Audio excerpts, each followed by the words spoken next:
আজকে আমরা কার্যক্ষমতা শক্তি থেকে কিছু গাণিতিক সমস্যা আলোচনা করব ক্লাস 9 এ।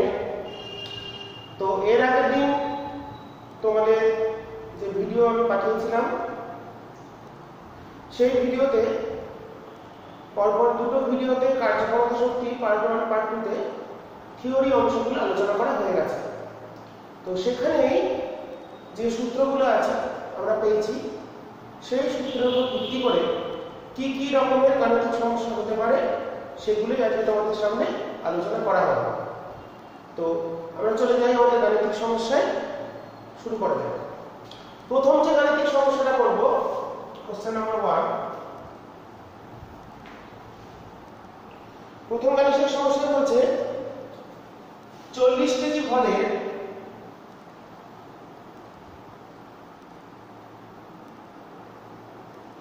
একজন ব্যক্তি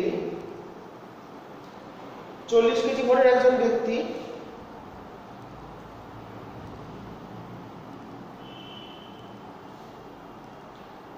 দশটি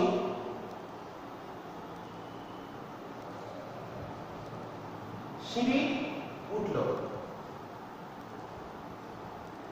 প্রতিটি সিঁড়ির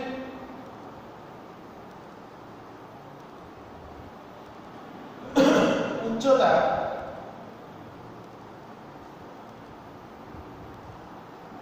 10 সেন্টিমিটার। প্রতিটি সিঁড়ির উচ্চতা 10 সেন্টিমিটার। তাহলে কৃতকার্য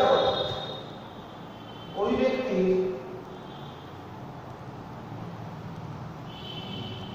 কত কার্য করলেন?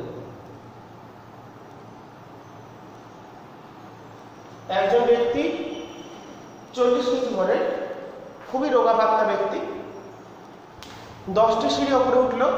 প্রত্যেকটা সিঁড়ির উচ্চতা হচ্ছে 10 সেন্টিমিটার। তাহলে ওই ব্যক্তি কত কার্য করেছেন?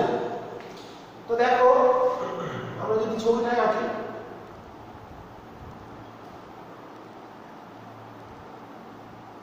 এরকম সিঁড়ি আছে, এখান থেকে একজন ব্যক্তি উঠবে। মোট তাহলে উচ্চতা কত? মোট উচ্চতা যখন এখানে উঠে যাবে তাহলে সে প্রত্যেকটা 10 সেমি করে উচ্চতা উঠলো 10টি।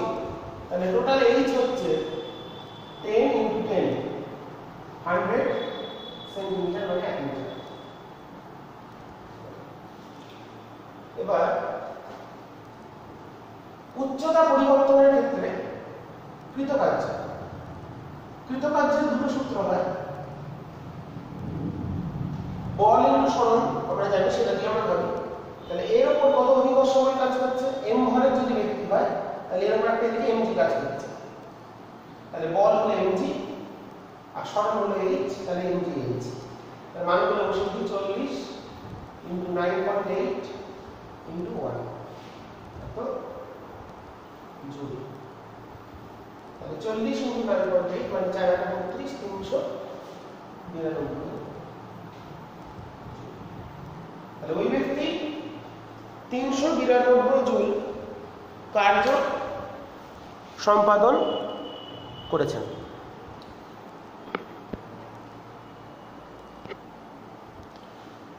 আচ্ছা, তো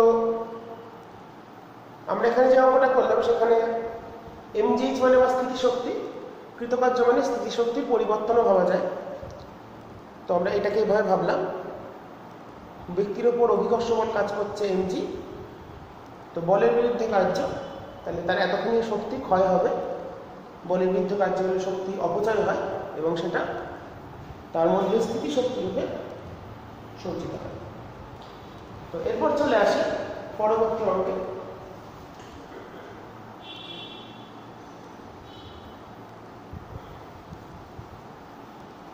কোশ্চেন নাম্বার 2।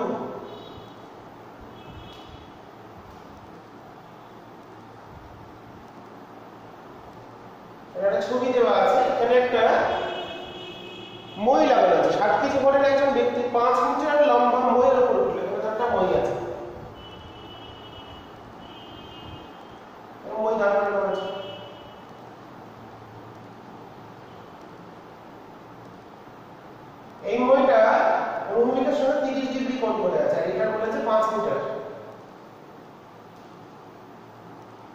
ঠিক আছে। মইয়ের দৈর্ঘ্য বলে দিয়েছে 5 মিটার। মইয়ের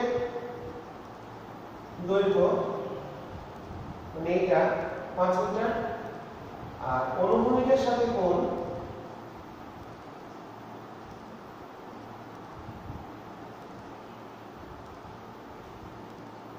30 ডিগ্রি। তাহলে আমাদের এখানে একজন ব্যক্তি ছিল, সে মই দিয়ে এখানে পৌঁছেছে, এই স্থানে পৌঁছে গেছে, ধরে আমাদের জায়গা আছে।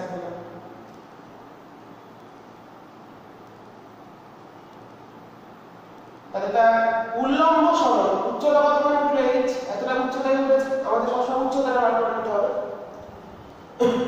এবার আমরা জানি কোন সমকোণী ত্রিভুজের লম্ব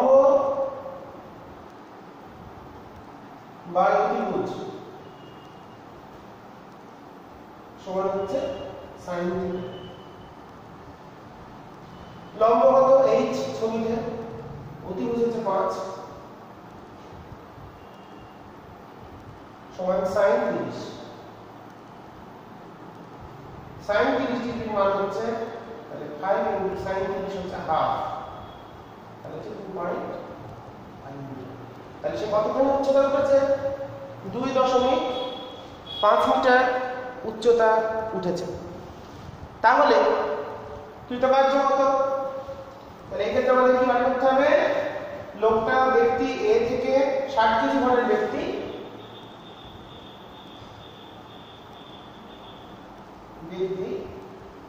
মই দিয়ে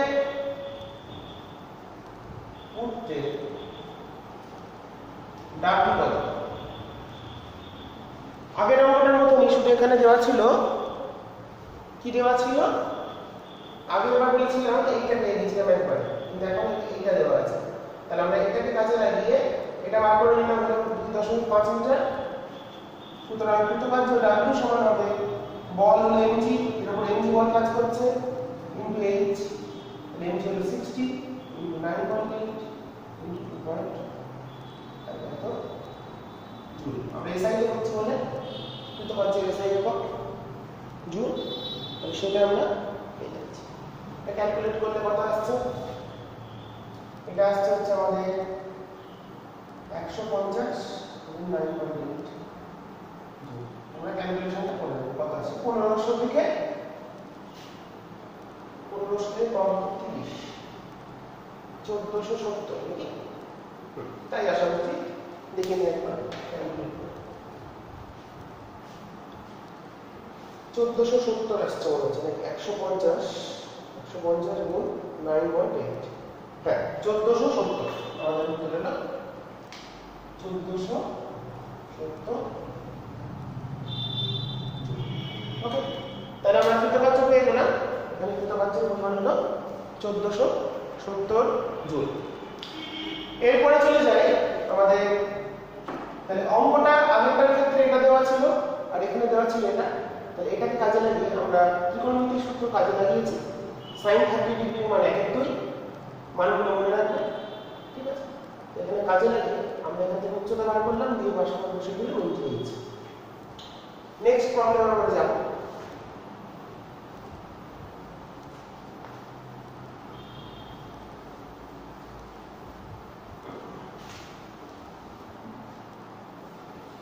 পরবর্তী সমস্যা, কোশ্চেন নম্বর 3 নম্বর সমস্যা যেটা করব আমরা,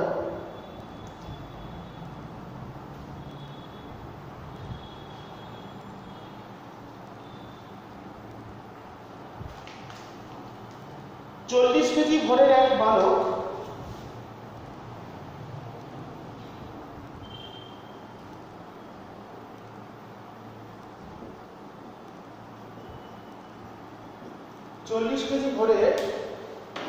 এক বালক 10 কেজি ভরের একটি বস্তুকে নিয়ে 10 কেজি ভরের একটি বস্তুকে নিয়ে 1 মিনিট 1 মিনিট সময় 10 মিটার উঁচু, 1 মিনিট সময় 10 মিটার উঁচু বাড়ির ছাদে উঠল। বাড়ির ছাদে উঠলো, 10 মিটার উঁচু বাড়ির ছাদে উঠলো। দাঁড়িয়ে বালকের ক্ষমতা, কৃতকার্য ক্ষমতা নির্ণয় করো। বালকের ক্ষমতা ও একটু চেঞ্জ করি প্রশ্নটা আমার মনে স্থিতিশক্তি পরিবর্তন নির্ণয়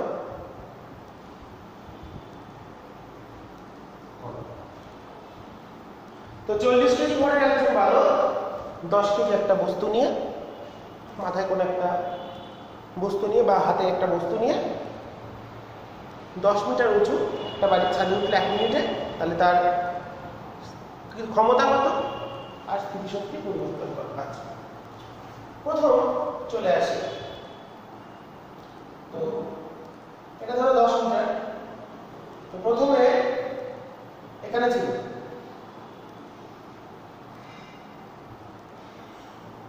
এখন কোনোভাবে এখানে সিঁড়ি টিড়ি আছে, এখানে একটা সিঁড়ি আছে, এই গেট, সিঁড়ি দিয়ে সে উঠে গেছে, দিয়ে এখানে পৌঁছে গেছে। তার হাতে একটা বক্স আছে, বক্সটার তাহলে মোট এই হচ্ছে আমাদের ছবি। বাড়ির ছাদে উঠে গেছে, সে দিয়ে সময় লেগেছে 1 মিনিট। এই উচ্চতা বলে দিয়েছে 10 মিটার। খুব ভালো ছবি আঁকতে পারি না, বোঝানোর জন্য যতটা দরকার সেটাই বুঝিয়ে দিলাম। তো তাহলে তার সরণ হলো, তাহলে এমজি কত, কৃতকার্য ব্যবহার করি। এখানে দেখো উচ্চতা ছিল, ভূমিতে মানে উচ্চতা ছিল, আর এখানে উচ্চতা হচ্ছে 10 মিটার। তার কৃতকার্য আমাদের ক্ষমতা পার হতে হচ্ছে ক্ষমতা সমান কৃতকার্য বাই সময়।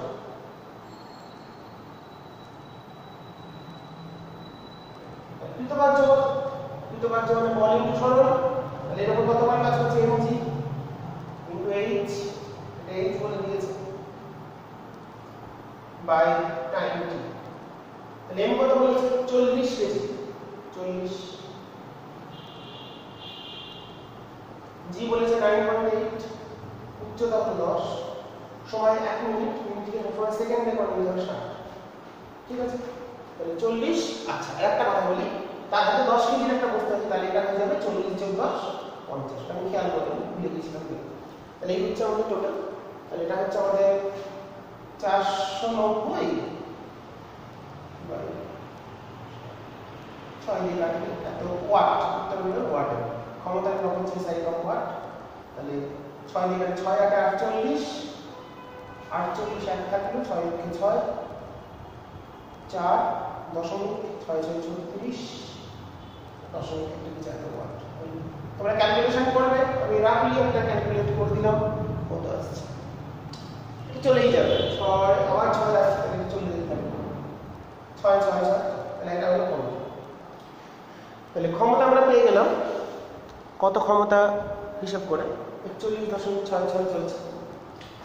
আচ্ছা, স্থিতিশক্তির পরিবর্তন ভূমিতে যখন এখানে দাঁড়িয়ে আছে তার করলাম স্থিতিশক্তি EP1, আর এখানে হলো EP2। তাহলে যখন সে নিচে আছে তার স্থিতিশক্তি EP1, তাহলে EP1 টা কত হবে, এই স্থিতিশক্তি সূত্র কি mgh, তাহলে mg হলো 50g ইনটু উচ্চতা 0, তাহলে 0। তাহলে ভূমিতে স্থিতিশক্তি 0, আর ছাদের উপর কত EP2, তাহলে EP2 টা কত আসছে 50 into g into 10, 50 into g into 10, চলে আসছে 4900। তাহলে সে যখন ভূমিতে ছিল তখন তার স্থিতিশক্তি ছিল 0। এবার সে যখন এইচ উচ্চতায় চলে গেল তার স্থিতিশক্তি হলো 4900। সুতরাং স্থিতিশক্তি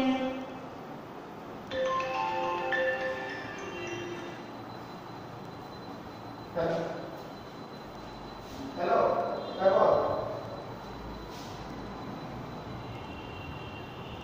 আমি এখন ব্যস্ত আছি, আমি এখন পড়াচ্ছি, ক্লাসে আছি।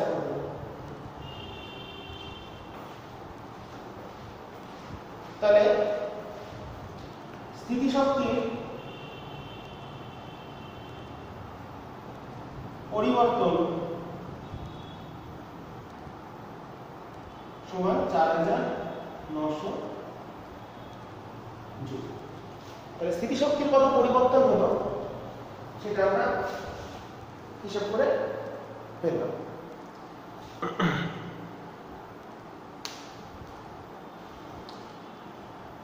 তাহলে যখন সে ভূমিতে ছিল তখন তার স্থিতিশক্তি 0, আর ছাদের উপর যখন উঠে গেল তখন তার স্থিতিশক্তি হলো 4900 জুল। তাহলে তার স্থিতিশক্তির পরিবর্তন হলো 4900 জুল। ঠিক আছে।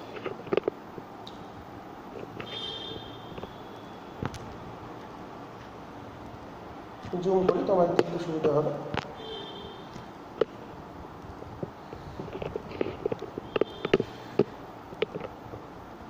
তাহলে এই হচ্ছে আমাদের স্থিতিশক্তির পরিবর্তন এবং ক্ষমতা পেয়ে গেলাম। আলটিমেটলি মনে রাখবো স্থিতিশক্তির যে পরিবর্তন সেটাই হলো কৃতকার্য। কৃতকার্য বার করা মানে আর কিছুই নয়, উচ্চতা পরিবর্তনের ক্ষেত্রে স্থিতিশক্তির পরিবর্তন বার করলে সেটা কৃতকার্য বিরোধ। ঠিক আছে। আচ্ছা, এরপরে অঙ্কে আমরা চলে যাব।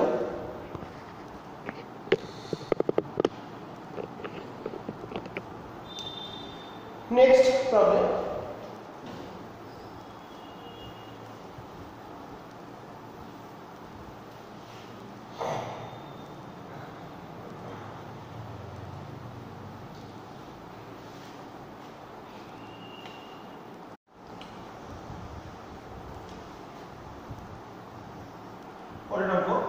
গড় 10 সেন্টিমিটার পারস্তম্ভের চাপের বিরুদ্ধে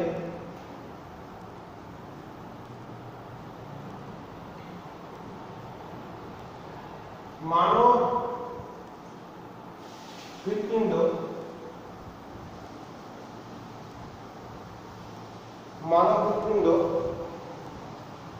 প্রতি স্পন্দনে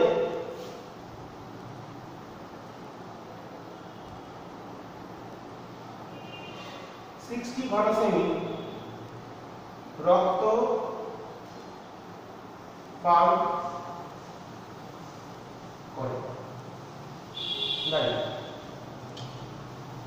যদি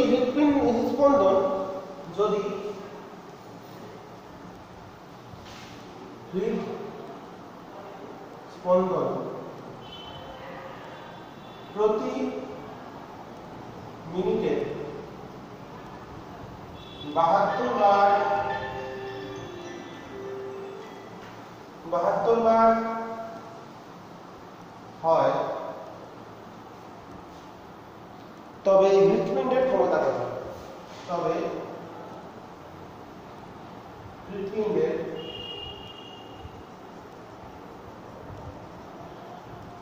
ক্ষমতা এই অঙ্কটা আমাদের সমাধান করতে হবে।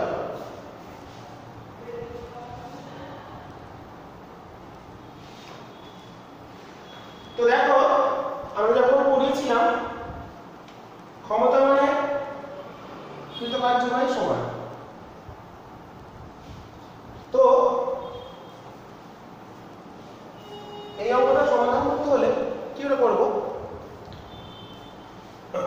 আমরা বলেছিলাম তরল বা গ্যাসীয় পদার্থের ক্ষেত্রে কৃতকার্য মানে চাপ গুণ আয়তনের পরিবর্তন।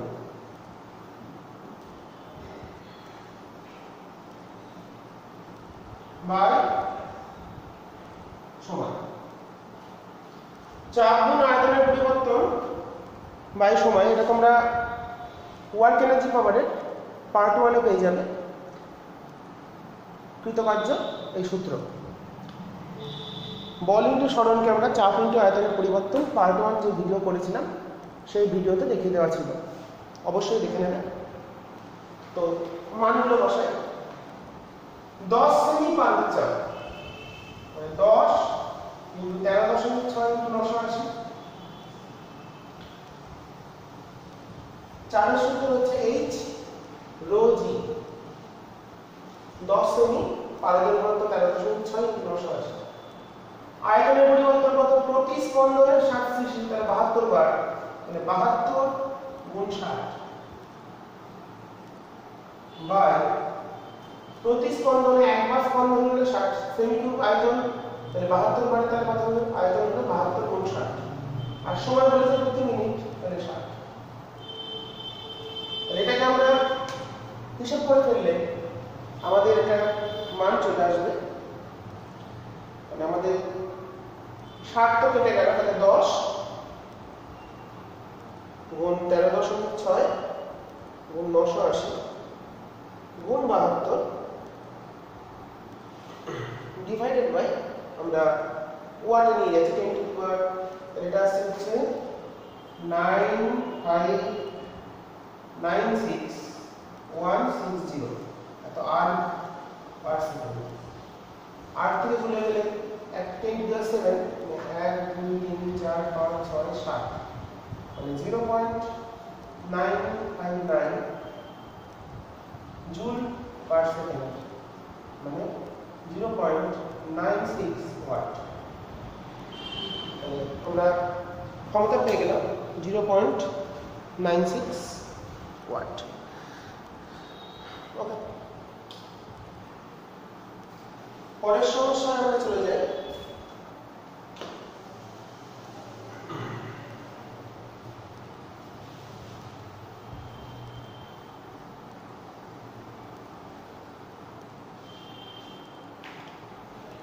পরের সমস্যায় একটি পাম্পের সাহায্যে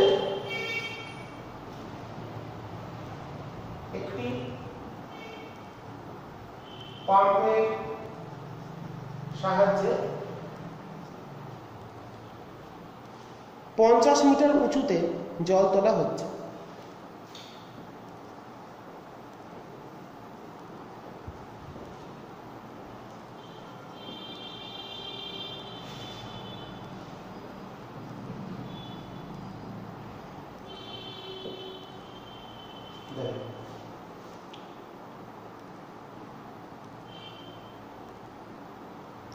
যদি পাম্পের ক্ষমতা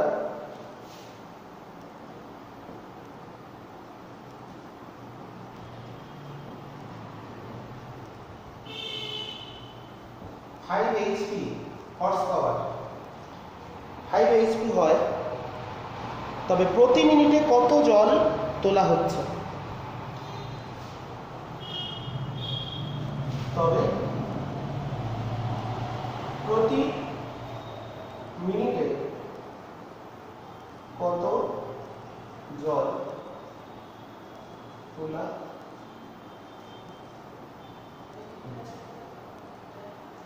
এই হচ্ছে আমাদের গাণিতিক সমস্যা। তাহলে একটা পাম্পের সাহায্যে আমরা 50 মিটার উঁচুতে জল তুলব। তো পাম্পের ক্ষমতা বলে দিয়েছে 5 HP, তাহলে প্রতি মিনিটে কত জল তোলা হচ্ছে সেটা আমাদের বার করতে হবে, এমটা বার করতে হবে, জলের ভর কত। তো প্রথম যা সূত্র আমরা জানি, ক্ষমতা সমান কৃতকার্য বাই সময়।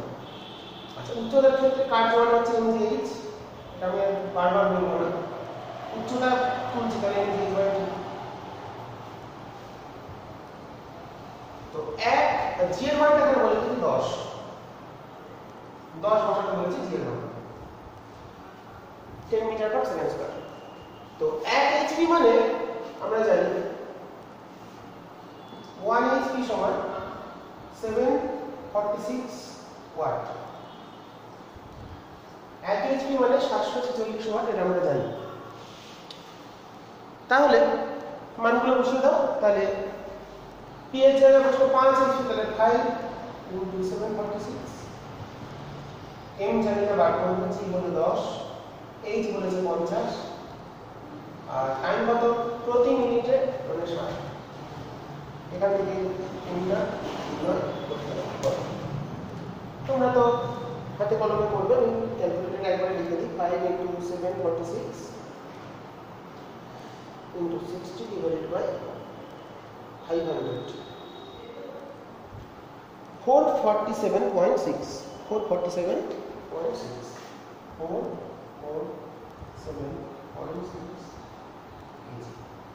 প্রতি মিনিটে এত কেজি জল তোলা হচ্ছে।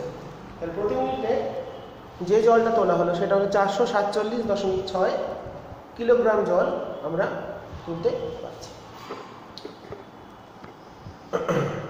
নেক্সট প্রবলেমে চলে যাবো আমরা।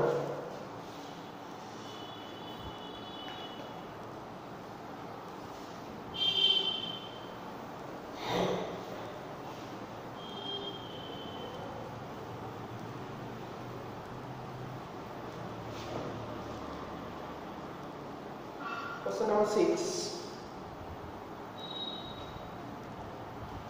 একটি পাম্পের সাহায্যে 30 মিটার উঁচুতে প্রতি মিনিটে 200 কেজি জল তোলা হচ্ছে। একটি পাম্পের সাহায্যে প্রতি মিনিটে 30 মিটার উপরে 200 কেজি জল তোলা হচ্ছে।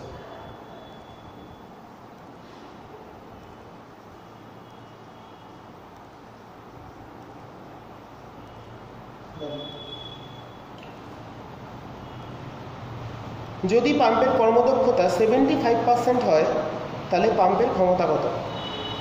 যদি পাম্পের কর্মদক্ষতা 75% হয় তবে পাম্পের ক্ষমতা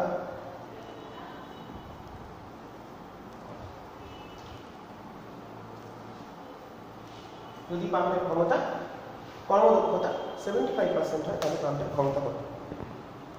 এটা আমরা এবার করবো, ভালো করে দেখে নেব। তো প্রথম চলে আসে কর্মদক্ষতা, এফিসিয়েন্সি। কর্মদক্ষতা মানে কোন পাম্পের গায়ে পাম্পের যত ক্ষমতা তার কতটা কাজে লাগাতে পারে, মানে কার্যকর ক্ষমতা।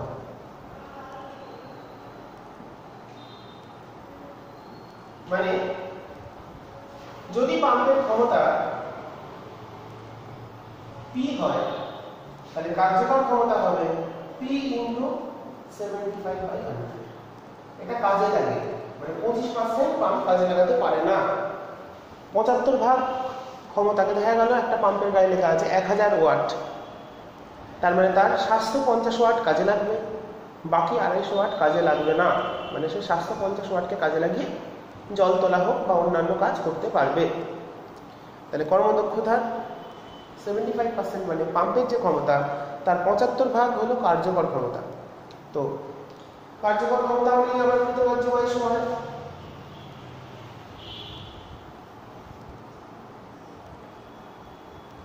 সুতরাং P × 75/100 মানে 3/4, কাটাকুটি করে 3/4 হলো 3p/4 সমান কৃতকার্য মানে mgh, m কত 200, g হলো 9.8, h কত 30, টাইম বলেছে 60, 2 দিয়ে এখানে 100, p চলে এলো 400 × 9.8 divided by 3।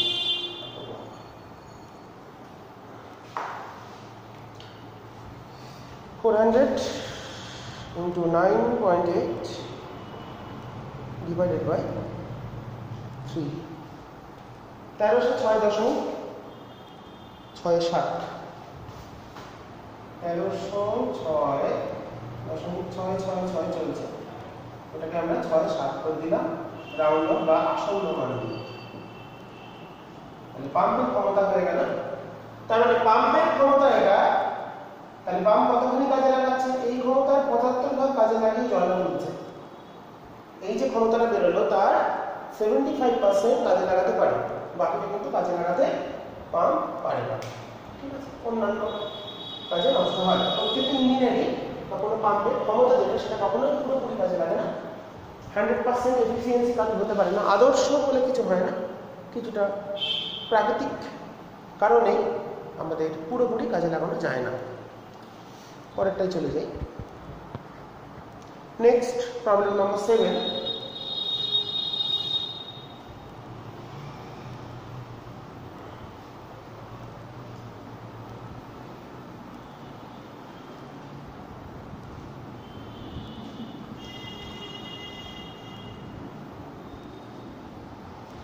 প্রবলেম নাম্বার 7 এ চলে যাই।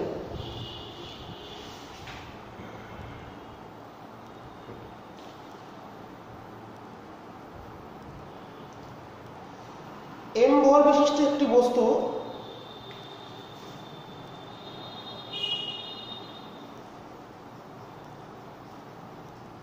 m ভর বিশিষ্ট একটি বস্তু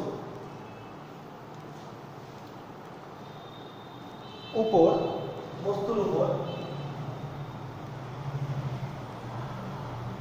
t সময় ধরে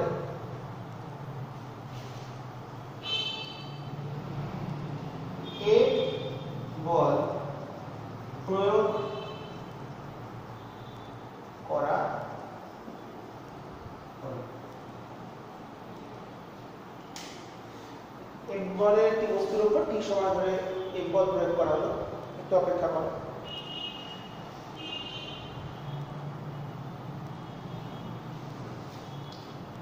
তো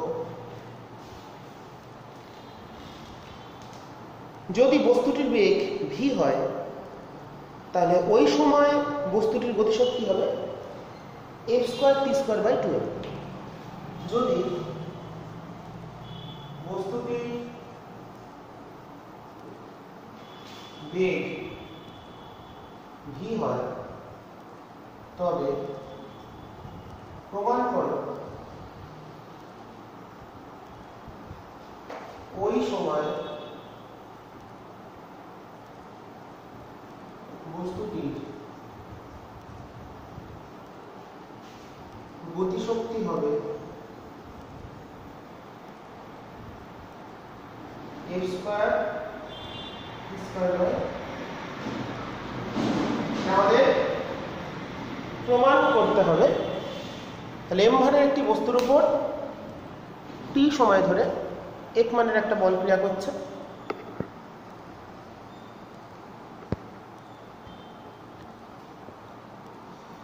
জুম করে দিই একটু। তাহলে t সময় ধরে একটা বল কাজ করছে। যদি বস্তুটির বেগ v হয় তবে প্রমাণ করো ওই সময় বস্তুটির গতিশক্তি হবে f²t²/2m। তো দেখো আমরা জানি a মানে হচ্ছে v - m/t। তো যেখানে এখানে একটা বস্তুর কোনো প্রাথমিক বেগ বলা নেই, t সময় পর বেগ বলেছে v, প্রাথমিক বেগ বলা নেই, তাহলে এটা লিখতে পারি mv tu টা 0/t। তাহলে এখান থেকে v বেরিয়ে গেল বা ft v বেরোল। সুতরাং গতিশক্তি কি সূত্র? 12mv²। মানটা বসিয়ে দাও। তাহলে হলো f²t²/m আছে, m² করলে 2 * প্রমাণ। যেহেতু এখানে বস্তুটার কোনো প্রাথমিক বেগের কথা বলা নেই, তাই আমরা বস্তুর প্রাথমিক বেগকে 0 বলে ধরে নিয়েছি। ধরে নিয়ে অঙ্কটা সমাধান করে গতিশক্তির যে প্রমাণ করতে দিয়েছে সেটা আমরা করে ফেলেছি।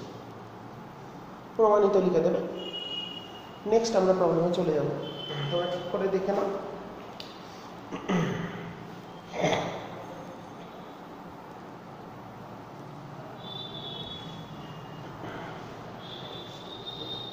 Next problem.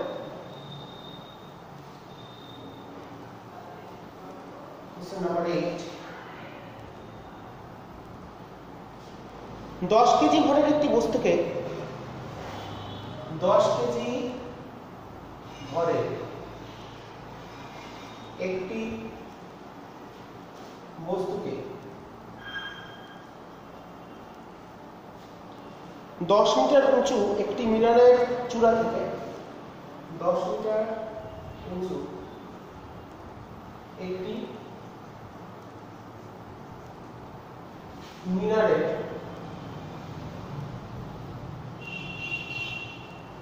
চূড়া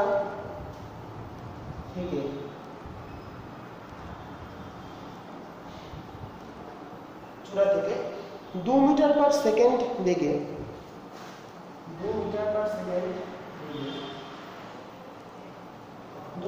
সেকেন্ড বেগে ঊর্ধ্বে নিক্ষেপ করা হলো। ঊর্ধ্বে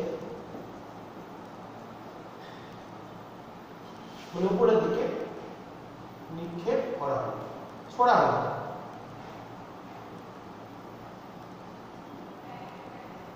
নিক্ষেপ করা হলো।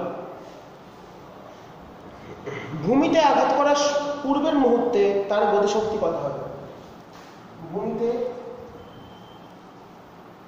আঘাত করার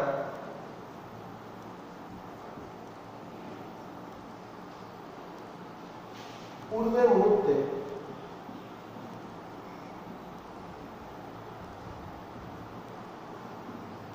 তার গতিশক্তি কত হবে?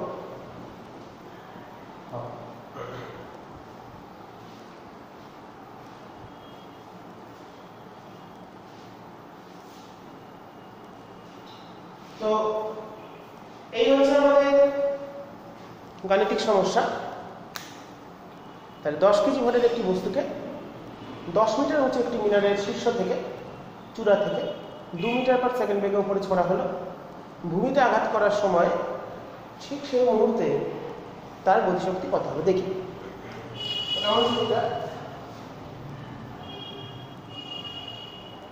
এটা ধরলাম মিনার, ভূমি 10 মিটার উঁচু মিনার। এখান থেকে একটা পাথরকে এদিকে ছড়া হচ্ছে 2 মিটার। তো এটা যদি এই অবস্থান বলি, যদি বি অবস্থান হয়, তাহলে এই অবস্থানে মোট যে শক্তি, এই অবস্থানে বস্তুর স্থিতিশক্তি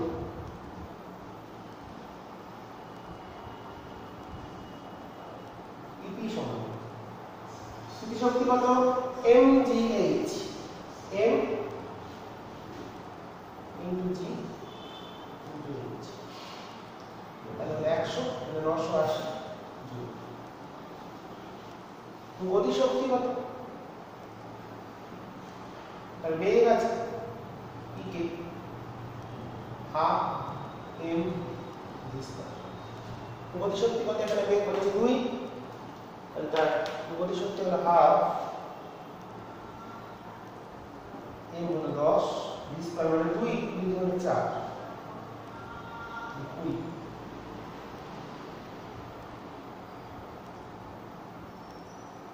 তাহলে মোট শক্তি কত? অতএব এ বিন্দুতে মোট শক্তি 980 যোগ 20 মানে 1000 জুল। তাহলে এই অবস্থানে তার মোট শক্তি দাঁড়ালো 1000 জুল।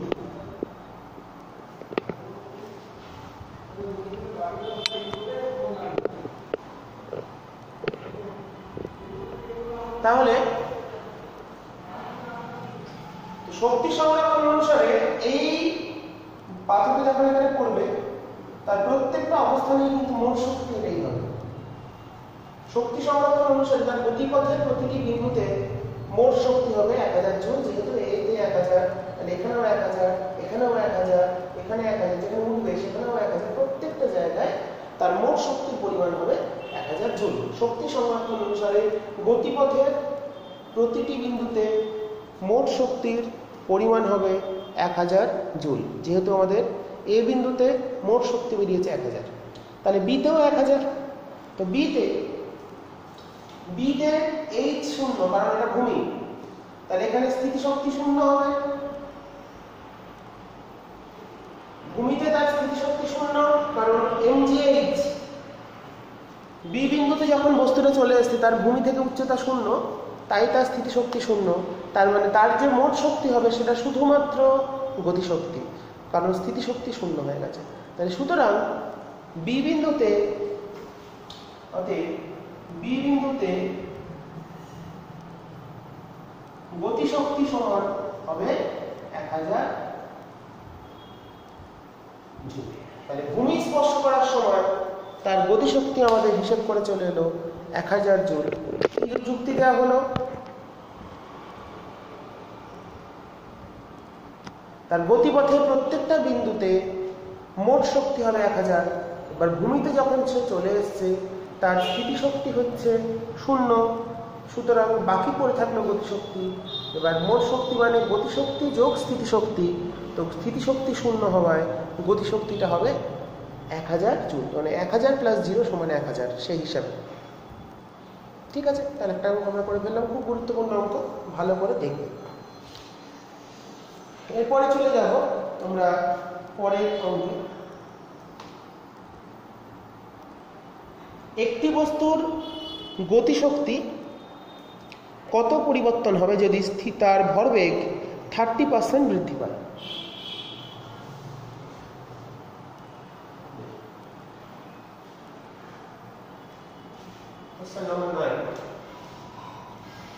একটি বস্তুর ভরবেগ 30% বৃদ্ধি পেলে তার গতিশক্তি শতকরা বৃদ্ধি কত?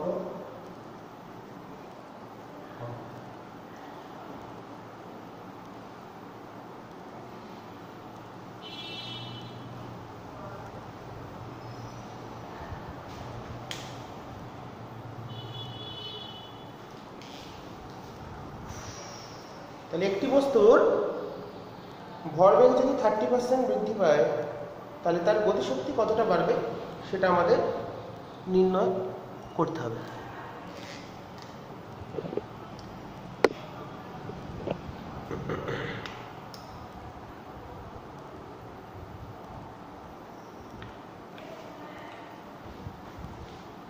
তো দেখি কি করতে পারি আমরা। তো গতিশক্তির ভরবেগ, গতিশক্তি মানে 12 mv²।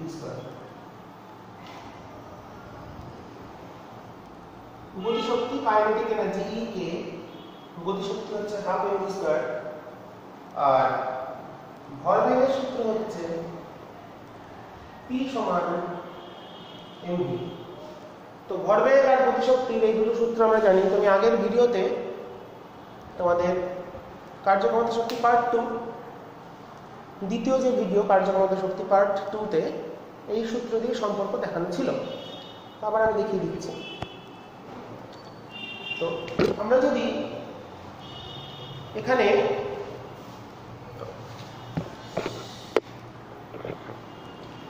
আমরা এই সূত্রে যদি উপর নিচেতে m দিয়ে গুণ করি তাহলে আসছে m square v square by 2, তার মানে আসছে mv মানে ভরবেগ, তাহলে এটাকে লিখতে পারি p স্কয়ার বাই, তাহলে গতিশক্তি আর ভরবেগের সম্পর্ক E equal to p square by 2m। তো ধরে নিচ্ছি গতিশক্তি আর ভরবেগ প্রাথমিক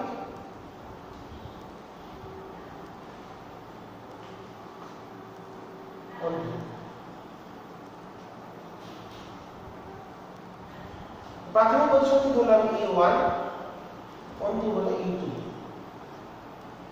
প্রাথমিক ভরবেগ ধরলাম P1, তাহলে অন্তিমটা হবে কত হবে 30% বেড়েছে, তাহলে 130 বাই 100 E1। প্রথমটা যদি P1 হয় তার 30% বাড়ালে তাহলে হওয়া উচিত 130 বাই 100 শতকরা নিয়ম অনুসারে। সুতরাং এই সূত্র অনুসারে লিখতে পারি দেখো E1 স্কয়ার সমান লিখতে পারি P1 square by 2m, R E2 square লিখতে পারি, যদি P2 বলি এটাকে P2 স্কয়ার বাই 2m। অতএব E2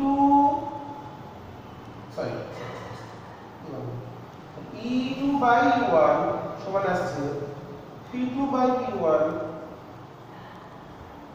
হোল স্কয়ার। কোনো ডাউট থাকলে জিজ্ঞেস করে পরিষ্কার হিসেবে একটা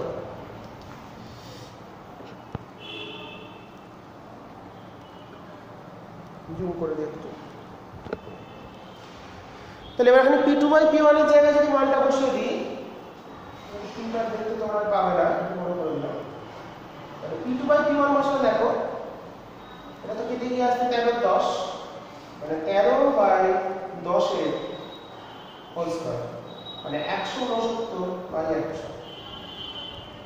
তাহলে অতএব অন্তিম গতিশক্তি প্রাথমিক গতিশক্তি ইনটু 169 বাই 100। ওকে, তাহলে শতকরা বৃদ্ধি কত? সুতরাং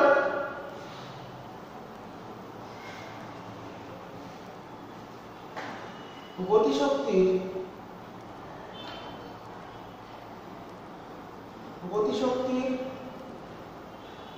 শতকরা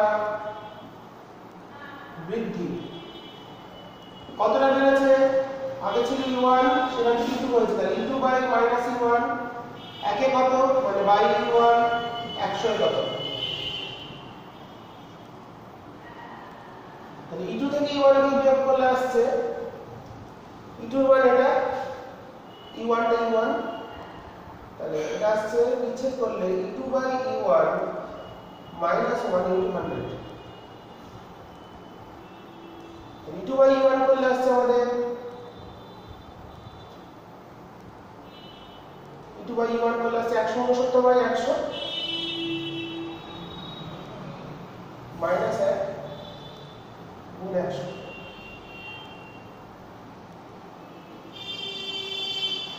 সমান চলে গেল, তার মানে এটা বিয়োগ করলে আছে 69 বাই 100, মানে কেটে গেল, তাহলে হলো 69%। তাহলে গতিশক্তি বৃদ্ধি হবে এটাই 69%। তাহলে ভরবেগ যদি 30% বৃদ্ধি পায় তাহলে গতিশক্তি পরিবর্তন হয় 69%। এই হচ্ছে আমাদের খুব একটা ইম্পর্টেন্ট অঙ্ক।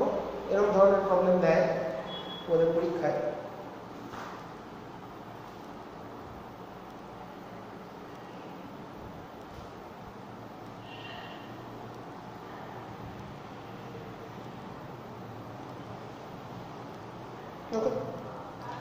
পরের একটা সমস্যা আমরা চলে যাব।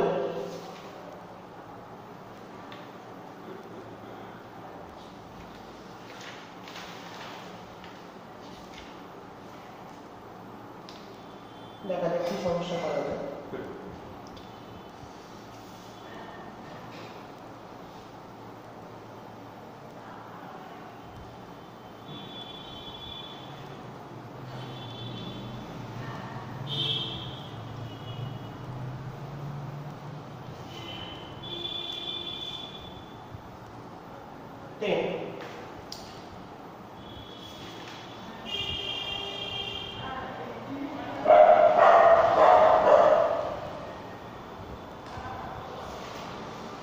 পরের যে সমস্যাটা দেখি কি প্রবলেম করানো যায় তোমাদের দেখতে হবে।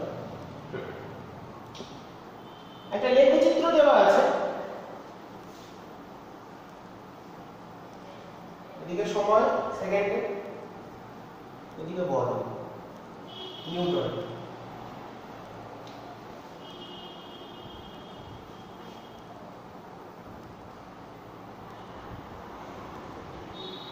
পাঁচ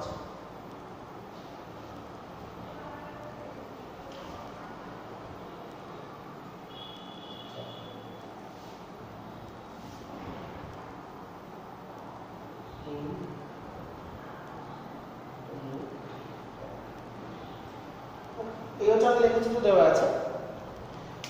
বলছি একটি কণার বল লেখচিত্র যাত্রাপথের প্রতি মিটারে কণাটির উপর কণাটি কত কাজ করছে সেটা বার করতে হবে।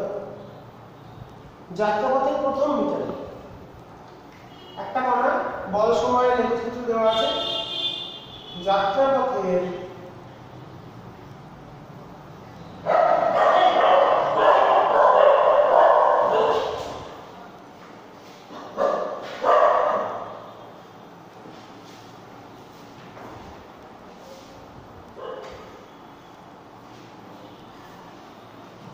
যাত্রাপথের প্রথম মিটারে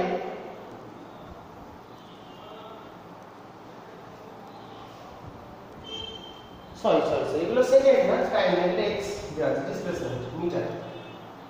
প্রথম মিটারে কৃতকার্য কত?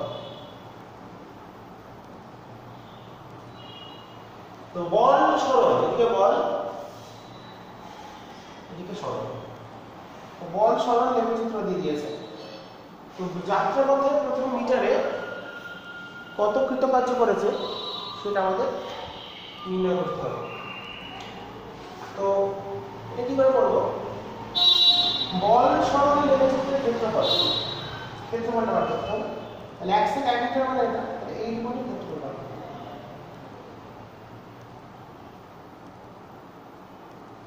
এই অংশটার ক্ষেত্রফল বার করতে হবে, কারণ প্রথম মিটারে বলেছে মানে 1 মিটার।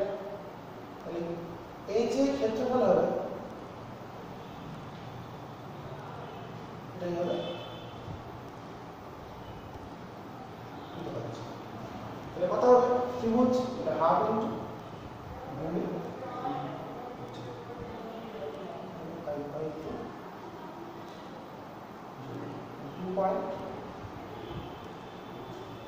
তাহলে বল সরণ লেখচিত্রের যে ক্ষেত্রফল হবে সেটাই হচ্ছে কৃতকার্য, সেটা আমরা করলাম।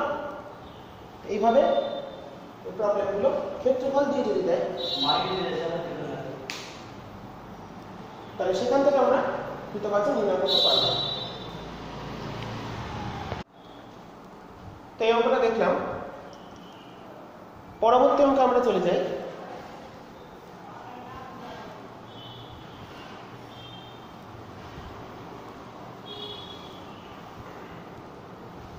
প্রশ্ন নাম্বার 11, একটি পাম্পের ক্ষমতা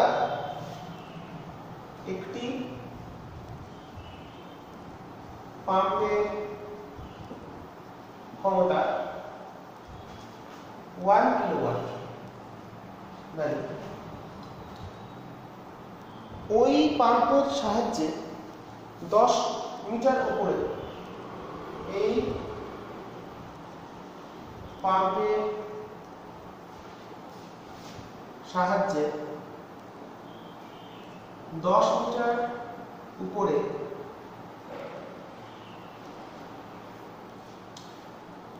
1000 লিটার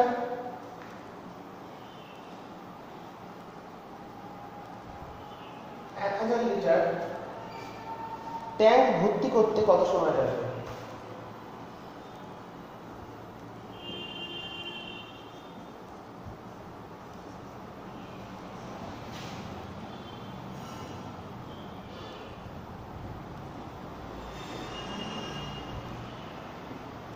তাহলে আমাদের সময় বার করতে হবে, কত সময় লাগবে সেটা বার করতে হবে। ওকে,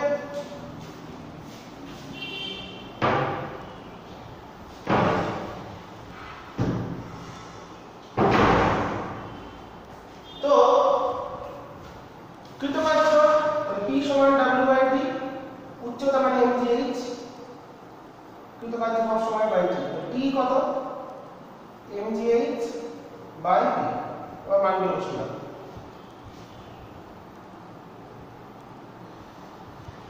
1 লিটার হলে 1 কেজি, তাহলে এটা হলো 1000 কেজি।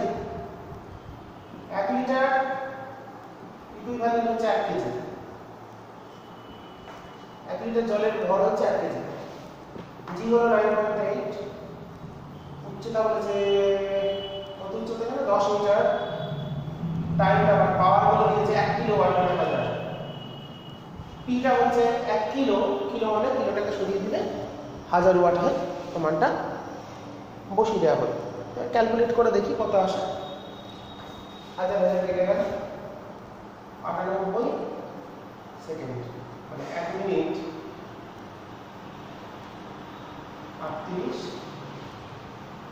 সেকেন্ড সময় লাগবে পাম্পটা ভর্তি হতে।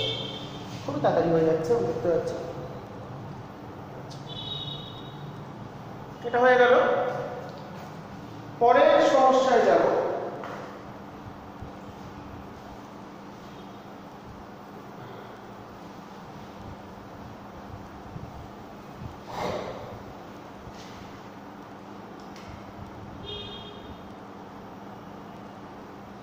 পরের সমস্যা আমরা যেটা করব,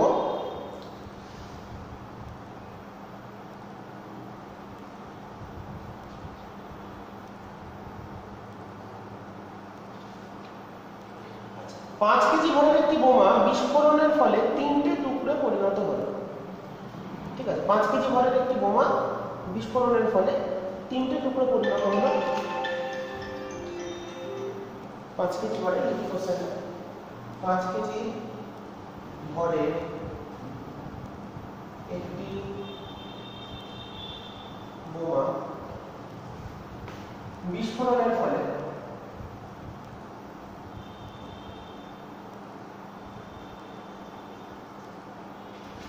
3টে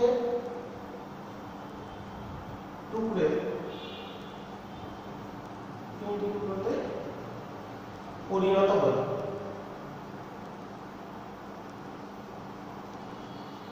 বিস্ফোরণ হয়ে 3টে টুকরো হয়েছে, পরিণত হলো।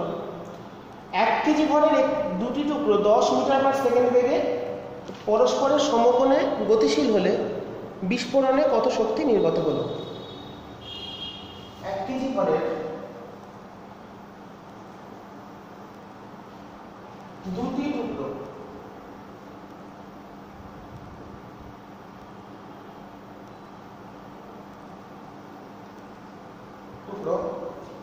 10 মিটার পার সেকেন্ড বেগে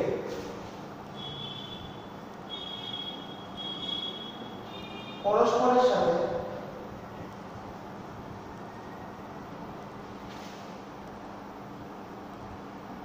সমকোণে গতিশীল হলে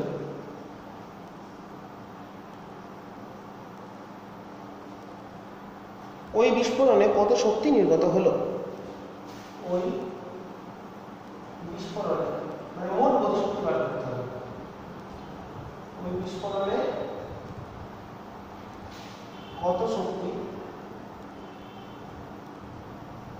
নির্গত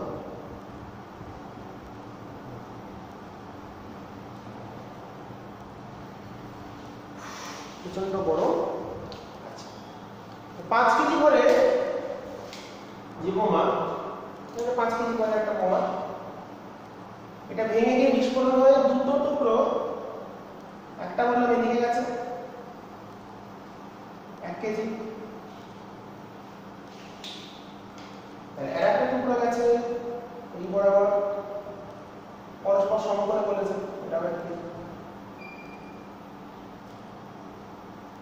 তাহলে এর ভরবেগ এদিকে ভরবেগ কত, এর ভরবেগ কত 10 × 10 মানে 100 সরি 1 × 10 1 কেজি বলেছে, তাহলে 10 কেজি মিটার পার সেকেন্ড এর ভরবেগ এত। আচ্ছা এটার কত, এটাও 10 মিটার পার সেকেন্ড হয়ে গেছে, তাহলে এরও 10 কেজি মিটার পার সেকেন্ড। তার মানে বাকি তো মোট 5 কেজি, তাহলে 3 কেজিটা কোন দিকে যায়? এই দুটোর যে লব্ধি দিক কোন দিক, ঠিক 45 ডিগ্রি কোণ করে, কারণ দুটোই সমান, তাহলে মিডল দিয়ে যাবে। এর যে দিক তার ঠিক উল্টো দিকে যাবে 3 কেজিটা, ভরবেগ যদি সংরক্ষণ হতে হয়, তাহলে 3 কেজিটা এদিকে যাবে, ধরলাম তার বেগ b। 3 কেজি যে অংশ সেটা লব্ধির ঠিক উল্টো দিকে যাবে, কারণ তা না হলে ভরবেগ সংরক্ষণ হবে না। ঠিক আছে, তাহলে প্রথম দুটো যে লব্ধির দিক, লব্ধি ভরবেগ তার সঙ্গে 3 কেজি ভরবেগ সমান হবে। তাহলে এই দুটোর লব্ধি কত, এটা কর্ণ বরাবর আছে, লব্ধিতে যদি বলি p1, তাহলে p1টা হবে √, এটাও যায় এটাও যায়, তাহলে 10 স্কয়ার যোগ 10 স্কয়ার মানে 10 √2 কেজি মিটার পার সেকেন্ড। এটা হলো প্রথম দুটোর লব্ধি। তাহলে ভরবেগ সংরক্ষণ অনুসারে এই দুটো লব্ধি ভরবেগ যা সেটাই হবে 3 কেজি। তাহলে 3 এর ভরবেগ কত, বেগ বলেছি v, তাহলে 3v সমান 10 √2। তাহলে বেগটা কত 3 কেজি, 3 কেজি বেগ বেরিয়ে গেল, এটা হলো বেগ, কত বেগ নিয়ে যাচ্ছে v বেগ নিয়ে, তাহলে 3 কেজি বেগটা বেরিয়ে গেল, vটা বেরিয়ে গেল 10/3 মিটার পার সেকেন্ড। তাহলে এবার শক্তিটা বার করি। সুতরাং নির্গত শক্তি অতএব নির্গত শক্তি সমান প্রথমটার কত 1/2 × 1 × 10 স্কয়ার, এরকম আছে দুটো × 2 প্লাস 1/2 × 3 কেজিটা কত 3 × ওটা স্কয়ার মানে 10√2/3 হোল স্কয়ার। এটা হিসাব করব।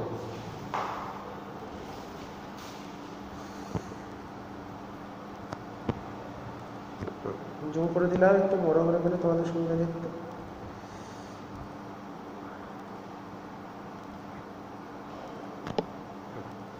তাহলে প্রথমটা কি, এটা হলো 1 কেজি এত বেগে, তাহলে 1/2 × 1 × 10 স্কয়ার, এরকম কটা আছে, দুটো আছে, দুটো বলেছে 1 কেজি দুটি, তাহলে × 2, আর 3 কেজি একটা, তাহলে 1/2 × 3 × 3টার বেগ বেরিয়ে যায় 10√2/3 এটা অংশ দিলাম। এটা হলো 2 2 কাটছে, তাহলে 100 প্লাস এটা হচ্ছে 100 × 3 × 2/2 × 9 2 কাটলো 3, তাহলে 400/3 মানে 133.3 জুল। নির্গত শক্তির পরিমাণ হলো 133.3 জুল। আমরা অনেক কথা করে ফেলেছি, আজকে একটা আমরা করি, আজকে তোমাদের এখানে থামিয়ে দেবো, পরে আবার থাম।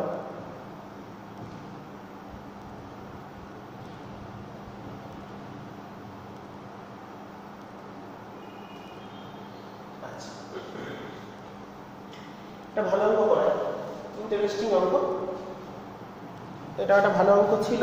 তো নির্গত শক্তির পরিমাণ আমরা পেয়ে গেছি 133.3 জুল।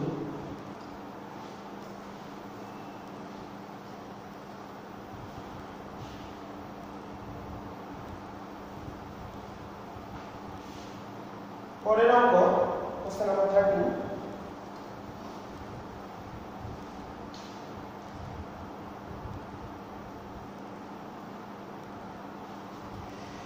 বলছে 1 কেজি ও 4 কেজি ভরের দুটি বস্তুর গতিশক্তি সমান।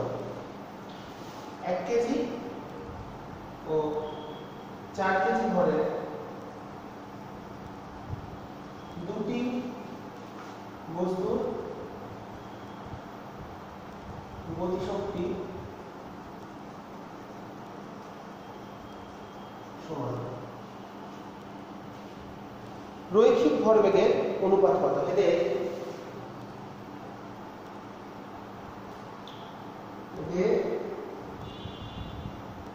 রৈখিক ভরবেগের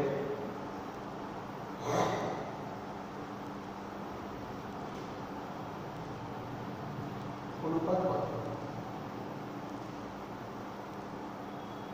আমাদের ক্যালকুলেট করতে হবে। তাহলে 1 কেজি ও 4 কেজি দুটি ভরের বস্তু আছে, তাদের গতিশক্তি সমান, তাহলে ভরবেগের অনুপাত কত। তো আমরা প্রথমেই আমরা একটা প্রবলেম অনুমান করেছিলাম বা কিছু একটা, সেখানে পেয়েছিলাম গতিশক্তি সমান, গতিশক্তি যদি হয় সমান p স্কয়ার বাই 12 পেয়েছিলাম। p হলো ভরবেগ, রৈখিক ভরবেগ,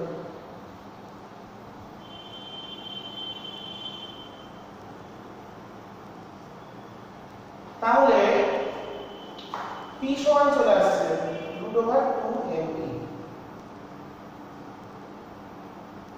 গুণ করলাম কোনাকুনি, তাহলে ভরবেগ আর গতিশক্তির দুটো সম্পর্ক আমরা পেলাম। তাহলে ভরবেগ সমান গতিশক্তি সমান এটা, ভরবেগ সমান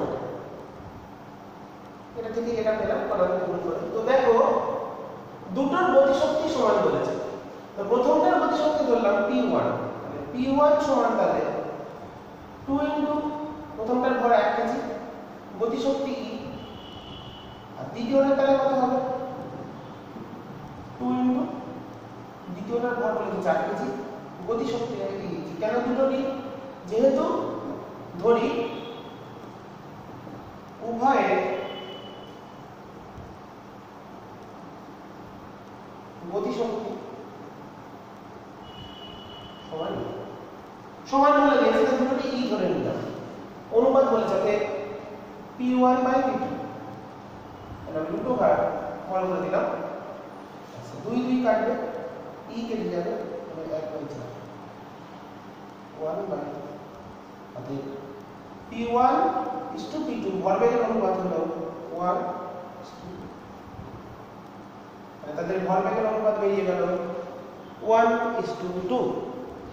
রৈখিক ভরবেগের অনুপাত আমরা পেয়ে গেলাম। খুব ইম্পর্টেন্ট অঙ্ক, ছোট ছোট অঙ্ক এগুলো। নেক্সট এটাই আর কি শেষ অঙ্ক, 14 নম্বর অঙ্ক, এটা শেষ করে দেবো। তোমরা বাড়িতে ভালো করে দেখবে, আশা করি ভালো লাগবে। আর কেমন লাগলো সেটা কমেন্টে অবশ্যই জানাবে, আমার ভালো লাগবে কমেন্ট করুন। নেক্সট আমরা চলে যাই একটা অঙ্কে।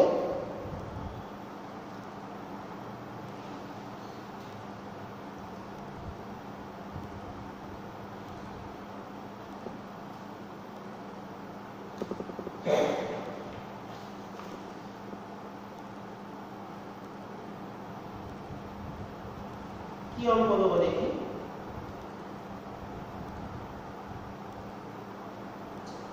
m ও 2m ভরের একই রকম একটা অঙ্ক, প্রশ্ন নম্বর 42। m ও 2m ভরের দুটি বস্তুর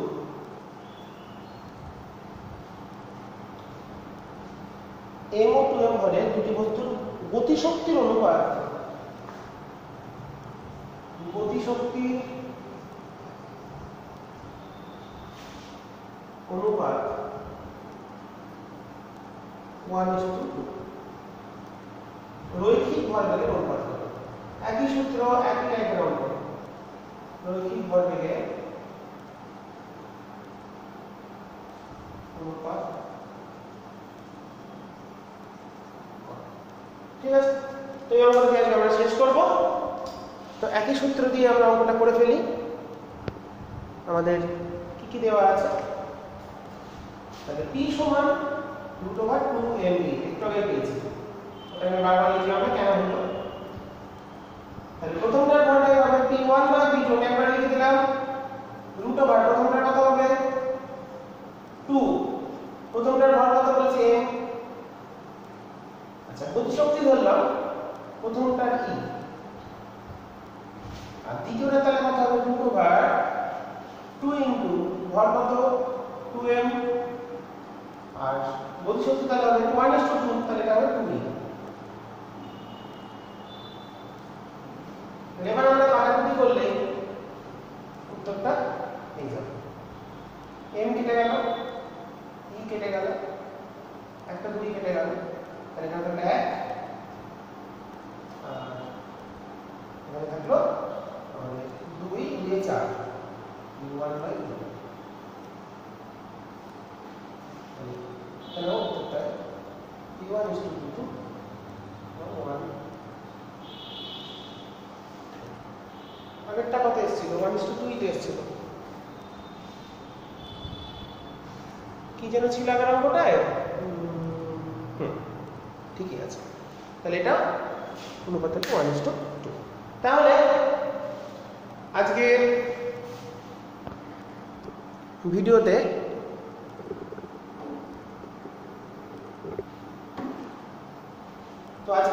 আমরা বেশ কিছু গাণিতিক সমস্যা তোমাদের সামনে নিয়ে এলাম। আশা করি সমস্যাগুলো ভালো লাগবে। যদি কোনো সমস্যা বুঝতে অসুবিধা হয় সেটা কমেন্টে জানাবে, আমি পরবর্তী ভিডিওতে সেটা দেখিয়ে দেবো। আর সমস্যাগুলো কেমন লাগলো সেটা কমেন্টে জানাবেন অবশ্যই। আর প্রশ্নগুলো সমাধানগুলো ভালো করে করে নাও, তাহলেই হবে। আর এরপর আমরা পরবর্তী দিন নতুন ভিডিও নিয়ে চলে আসবো, কোনো একটা চ্যাপ্টার নিয়ে আবার ফিরে আসবো।